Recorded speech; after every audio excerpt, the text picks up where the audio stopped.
Tah dulu barudak ayeuna urang keur aya di tempat bubuahan rek buka bersama jeung pamajikan. Kudu nyieun nu amis-amis heula atuh tah ieu teh keur diskon ka si emangna euy. Diskon ieu hayang samangka tuh ngan teu dibere, tapikeun bae lah teu dibere ge tah ieu mah keur proses meuli deungeun sangu heueuh keur engke buka tuh. Meuli deungeun sanguna ge ti 2 tempat heueuh da teu seubuh ti satempat mah nya.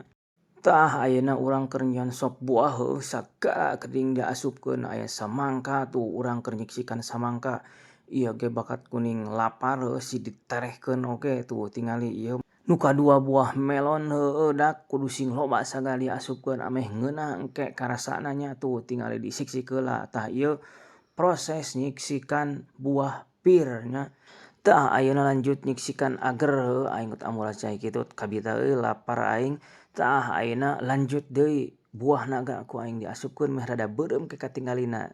Tuh proses nuangkeun susu kental manisna. Proses selanjutnya ieu nuangkeun susu full cream na tingali kot bodas kitu kabita aing. Deuleu barudak tuh aya tongkol, aya usus, aya chicken, aya jengkol, aya sambal, tuh aya gorengan, tambah tahu walik, tahu pojot.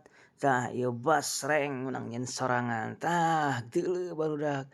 Kot kieu aing kot kabita ngiler kieu ningali sop buah menang nyeun tadi tingali kot sa baskom badag tingali. Beuh madep pokona mah. Geus heula sakitu ah. Bye bye.